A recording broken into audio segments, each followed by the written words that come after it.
Fantastic four के साथ डूम आ रहा है और एवेंजर का खात्मा इस धरती के साथ करने वाला है। लेकिन उससे पहले हम लोग मार्वल के सारे कांड को एक एक करके हर पिक्चर के साथ अब देखने वाले हैं। और इसीलिए आज सबसे पहले जो कांड हुआ था इटर्नल में उसकी बात करते हैं। मार्वल की यूनिवर्स की शुरुआत में सेलेस्टियल ब्रह्मांड में आते हैं और उनमें से एक का नाम अरिसम होता है तो तारे और साथ में धरती को बना के उसमें लाइफ छोड़ जाता है। लेकिन 7000 साल पहले धरती में डेवियंस आते हैं। जब मानव अपने शुरुआती चरण में होते हैं उनमें से एक इंसान को हमको दिखा देता है जो अपने बच्चे के साथ समुद्र में मछली पकड़ता था। लेकिन डेवियंस आके उसको तुरंत खा लेता है और उसके बच्चे की ओर बढ़ता है। लेकिन इटर्नल आके उसको बचा लेते हैं जिसमें से इक्रिस अपने लेजर वाली आंखों से उस डेवियंस को खत्म कर देता है। लेकिन उसी समय बहुत सारे डेवियंस आके इंसानों पे हमला करते हैं तो सारे इटर्नल उनको बचा लेते हैं। लेकिन अब इंसान डर के मारे कोई उल्टा सीधा हमला कर दे, इसीलिए इटर्नल में से एक उनके दिमाग को मैनिपुलेट करने लगता है। और अब क्या था,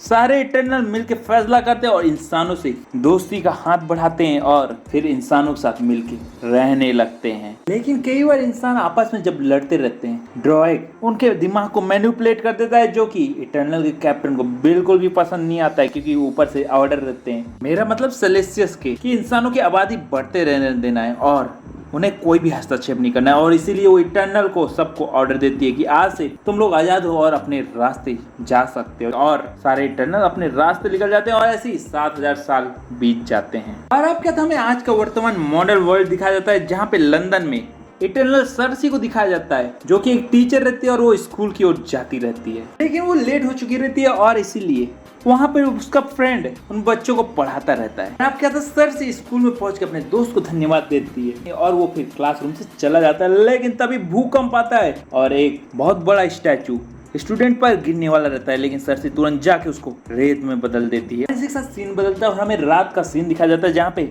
स्प्रिट रहता है। लेकिन वो अकेले ही रहती है क्योंकि वो किसी को छू नहीं सकती, क्योंकि अगर छुएगी तो उसके लाइफ फॉर्म को चूस लेती है और इसीलिए 7000 साल से वो अकेली भटक रही होती है। और हमें अब सर्सी को दिखाया जाता है जो अपने दोस्त का बर्थडे पार्टी बनाती रहती है और पार्टी खत्म होने के बाद तीनों क्लब से निकल जाते हैं। लेकिन रास्ते में जाते हुए डेवियंस अचानक आके हमला कर देता है जिसको देख के तुरंत सर्सी अपने पावर से उसको वहीं धसा देती है जिसको देख के उसका दोस्त चौंक जाता है। इसलिए वो पूछता है ये क्या हो रहा है और आप कहते सर्सी दौड़ते हुए उसको बताती है कि ये डेवियंस है।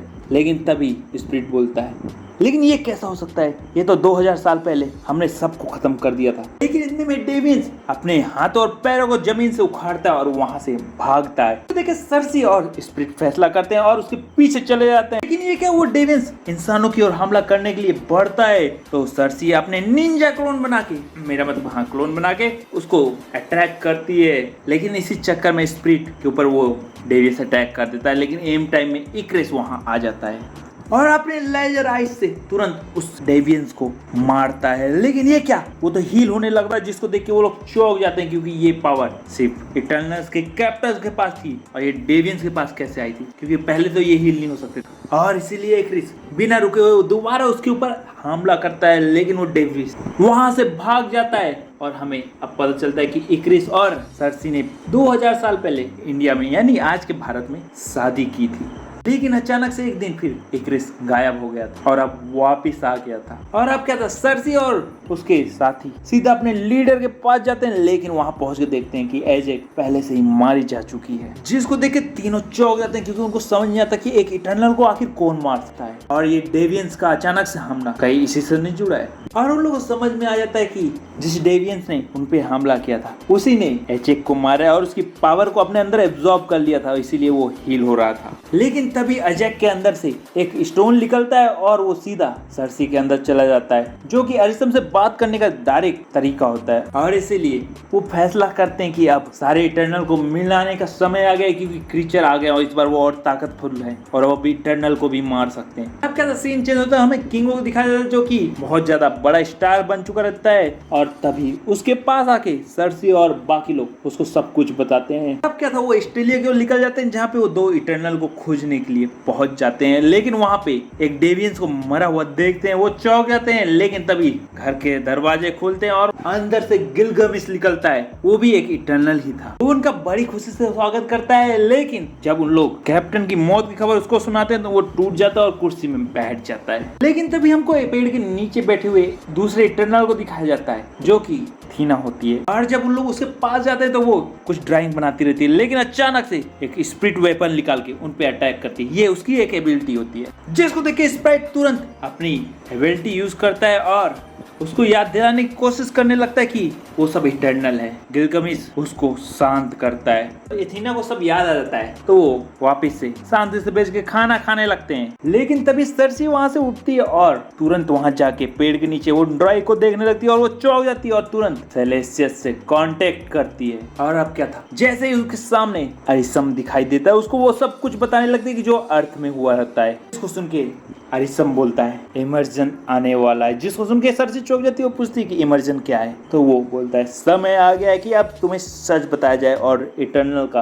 असली मकसद तुम्हारे सामने रखा जाए। सच्चाई ये है कि धरती को जब मैंने बनाया था उसमें एक बीज भी बोया था, और फिर उस बीज को बड़ा होने इंसानों और जानवरों सबकी लाइफ फोर्स की जरूरत थी, और इसीलिए मैंने तुम लोग को वहाँ पॉपुलेशन बढ़ाने के लिए भेजा था। लेकिन जब मैं इंसानों को बना रहा था और जानवरों को, तो मुझसे एक गलती हो गई थी, जिसके कारण डेवियंस बने थे और वो इंसानों पे अटैक करने लगे थे। इसीलिए फिर तुम इटर्नल को मैंने ऑर्डर दिया कि उन डेवियंस को तुम जाओ और चुन चुन के मारो। जिसको सुन के सर्सी चौंक जाती है और पूछती है क्या एजियन को ये सब पता था? अभी ये सब सुन के अरिसम बोलता है इसमें हैरान होने वाली बात ही क्या है, ना जाने कितनी बार धरती बनी और बिगड़ी है और इमर्जन हुआ है, और हर बार तुमने और कैप्टन ने मेरी बहुत मदद की है। इसको सुन के सर्सी चौंक जाती है और बोलती है कि अगर ऐसा कुछ भी हुआ था तो मुझको पास्ट लाइफ के बारे में क्यों याद नहीं है? तो वो बोलता है कि क्यों मैं तुम सब इटर्नल की यादें मिटा देता था, लेकिन थीना की यादें पता नहीं कैसे रह गई थी और इसीलिए उसको सदमे आ रहे थे। और अब सेलेसिया और सर्सी की बात खत्म होती, सर्सी की कॉन्शियसनेस वापस धरती में आती है और वो तुरंत जाके इटर्नल को ये बात बताती है, जिसको सुन के सब चौंक जाते हैं। और सर्सी बोलती है नहीं, हमें इंसानों को बचाना होगा और इमरजेंस को किसी भी हाल में रोकना होगा। इसको सुन के क्रिस बोलता है इसके लिए हमें पहले सारे इटर्नल को खोजना होगा, और इसीलिए वो अमेज़न पहुंच जाते हैं, जहाँ पे वो ट्रिक से मिलने आते हैं। लेकिन ट्रिक को सब बात पता होने के बाद भी उनके साथ जाने से मना कर देता है। लेकिन तभी वहाँ पे डेवियंस हमला कर देते हैं और अब क्या, सारे इटर्नल उनसे लड़ने लगते हैं। किंग अपनी उंगलियों से लेजर फेंकता है और इक्रिस अपने आंखों से लेजर छोड़ता है, लेकिन उसके पीठ पीछे हमला होता है और डेवियंस उसकी पावर को चूसने की कोशिश करते हैं। लेकिन एम टाइम में गिलगामेश आके उसको बचा लेता है और एक जबरदस्त मुक्के के साथ उस डेवियंस को दूर फेंक देता है। तभी सर्सी के ऊपर भी डेवियंस हमला करता है, तो सर्सी तुरंत उसको पेड़ बना देती है और इतने में एथीना के ऊपर हमला होता है। लेकिन गिलगामेश आके उसको बचा लेता है। लेकिन इस मौके का फायदा उठा के डेवियंस उसके अंदर अपने टेंटिकल को घुसेड़ देता है और उसकी पावर को खींचने लगता है और उसको मार देता है। लेकिन तभी डेवियंस का लीडर जो गिलगामेश की पावर को एब्जॉर्ब करता है, वो इंसानों जैसा दिखने लगता है और वो अब बात भी करने लगता है और उसको इमरजेंसी और सब कुछ के बारे में पता चल जाता है, जो गिलगामेश की यादों में रहता है। और इसके बाद सीन बदलता है और हमें इक्रिस और सर्सी को एक और इटर्नल से मिलते हुए दिखाया जाता है, जिसका नाम एस्ट्रो रहता है। वो पहले तो उनके साथ जाने के लिए मना करता है क्योंकि उसकी फैमिली होती है और उसको देखना रहता है। लेकिन जब उसको सब कुछ पता चलता है तो वो उनके साथ जाने के लिए तैयार हो जाता है और वो इराक पहुंचते हैं, जहाँ पे उनकी मदरशिप होती है और वो अब जमीन से बाहर निकालते हैं तो अंदर मक्कारी उनको पहले से बैठी हुई दिखाई देती है। और अब कहते सारे इटर्नल मिल गए थे तो फेस्टन उनको अपना प्लान बताने लगता है कि अगर सेलेस्टियल उनकी पावर यूज करके इमरजेंस करा सकते हैं तो हम अपनी पावर को इकट्ठा करके इमरजेंस को रोक सकते हैं। लेकिन तभी सर्सी के सीने में वो पत्थर चमकने लगता है, जिससे समझ में आ जाता है कि इमरजेंस शुरू होने वाला है। और इसीलिए फेस्टन